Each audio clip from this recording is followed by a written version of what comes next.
Hello students, I am your Minudi. Today's worksheet number 23 related to subject English. I hope you will watch my video till the end and like and subscribe my channel.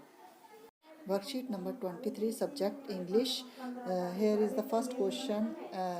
Is a lion a pet animal? Answer है no. Pet animal नहीं है, lion तो wild animal है। Second question है write the name of some animal you see at your home और in village. Village और घर में आप कौन कौन से जानवर देखते हैं? तो आंसर है cat, dog, ox, rabbit, donkey, goat etcetera. फिर थर्ड क्वेश्चन है हमारा which animal do you like the most? कौन सा एनिमल आप ज़्यादा लाइक करते हो? तो आंसर है रैबिट। फिर है read the following passage from the lesson. We look at its mother and it wasn't to be blame. किसकी मदर को देखा? उसकी फॉन की मदर को देखा, परंतु वो किसी को ब्लेम नहीं कर रहा। Surely it seems ungrateful to leave it star son. I can't say no to you. I never thought I had live to see another day. उसके पिता कहते हैं अपने बेटे से कि अगर हम उस बच्चे को वहीं छोड़ देते तो ये हमारे लिए क्या नाम कहते हैं बहुत ज़्यादा बुरी बात होती। भूखा मरने के एक ना शुक्रगुजार माहौल होता है, यानी कि उस जिसका हमने शिकार किया, जो जिसने हमारी जान बचाई, उसको छोड़ देना बिल्कुल सही नहीं होता। Can I ride back with mill wheel and see if I can find it. क्या मैं मील विल बोला कि वह मेरे साथ जा सकता है और मैं उसे ढूंढने में मदद करूँगा। टेल यू माँ, I said you can go. He slided, उसने कहा हाँ जा। सेड क्या मैं जा सकता हूँ? He slided back to his table and set down. थोड़े पीछे हुआ और बैठ गया। His mother was pouring coffee for everyone. उसकी माँ क्या है सबके लिए कॉफ़ी डाल रही थी। ही सेड माँ पा से again I can go bring back phone. मैं जाके दोबारा उस हिरनी के बच्चे को ला सकता हूँ। She held the coffee pot in mid air. ऐसे पकड़ के खड़ी होगी उसकी माँ। What phone?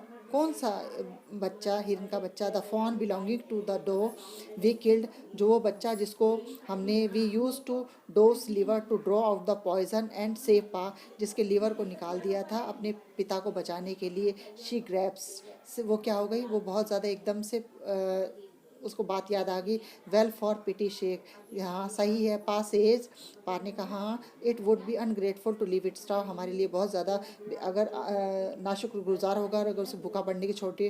Doctor Wilson said that is right madam, nothing in the world comes quite free. कोई भी चीज़ फ्री में नहीं मिलती। The boy's right and his, boy सही कह रहा है। डैड इज़ राइट, उसके डैडी राइट कह रहे हैं। Mill will said he can ride back with me. वो जाएगा और आ जाएगा। I will help him find him, और मैं उसकी मदद करूँगा। She said down the pot helplessly. वो बैठ गई पोट को बिल्कुल ऐसे असहाय होकर। Well if you will give it your milk, अगर तुम उसे मिल्क दोगे। We have got nothing rise to feed them else to feed them. We have got nothing, और उसको हम क्या नाम कहते हैं कुछ और भी दे देंगे ढूंढ के। Mill will said come on boy we have got to get riding, और हम चलते हैं और उसको ढूंढ कर लाते हैं। अब इसके कंप्लीट द सेंटेंस है। पहला है dash slided back to the table and set down. कौन बैठ गया था? जॉडी। सेकेंड है माँ पा से I would be grateful to leave. किसको छोड़ देंगे? फोन, हिरनी के बच्चे को। Who said nothing to be word comes quite free. किसने कहा था? डॉक्टर विल्सन ने कहा था। और फोर्थ है हमारा वेल इफ़ पहले आएगा Jody it gives it his milk they have got nothing else to feed you. उसको मिल्क देने के तो कुछ नहीं मांगेगा, तो हिज है। पहले में जॉडी आएगा फिर आएगा हिज। फिर फिफ्थ है can I ride back the mill will and see if I can find phone. इसमें क्या आएगा? फोन। तो ये था मेरा आज का वीडियो।